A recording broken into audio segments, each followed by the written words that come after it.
রানার বান্ধব ইভেন্ট আমাদের প্রত্যাশা ছিল, তারা সেটা উপহার দিতে পেরেছে। আপনাদের কষ্ট সার্থক, অনেক অনেক বেশি প্রশংসনীয়।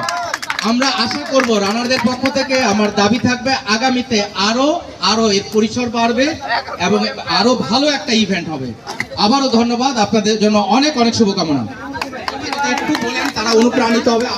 দু একটা অসাধারণ ইভেন্ট ছিল এবং স্টার্ট তো একদম খুব টাইমলি হলো এবং আমরা তো এত ভালো ট্র্যাক দিয়ে আসলে 21 দিয়ে মন কোথা থেকে 25 দিয়ে ফেলছি আমরা এর মধ্যেই এবং হাইড্রেশন পয়েন্ট ছিল এবং হাইড্রেশন পয়েন্ট অসাধারণ ছিল। হাইড্রেশন পয়েন্টে পিচ্চিগুলো থেকে শুরু করে মানে যেভাবে আগা দিচ্ছিল মানে আমার খুব ভালো লাগছে, যেহেতু যেটা এর পছন্দ করি এবং চমৎকার ছিল হাইড্রেশন পয়েন্ট, অসাধারণ ইভেন্ট এবং আমরা এরকম সামারও চাই, আমরা এই ট্র্যাকটা একটা সামারও একটা ইভেন্ট চাই, যদি একটা খুব কড়া রোদের মধ্যে একটা চাই, যে ঠিক আছে ছোট হোক ইয়ে হোক চাই এবং এরকম প্রতি বছরই আমরা চাই।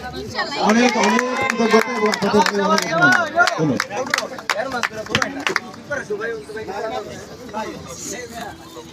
আসলে খায়রুল ভাই আর সোহেল ভাই যাই বলছে এরপরে বলার কিছু নেই, তবে এইরকম ট্র্যাকে অনেকদিন পরে মনে রান করলাম। হ্যাঁ, একটা আউটস্ট্যান্ডিং ইভেন্ট হয়েছে এবং ভবিষ্যতে আমরা আশা করি এই যে অর্গানাইজার তারা আরো বেশি নতুন নতুন ইভেন্ট আমাদেরকে উপহার দেবে।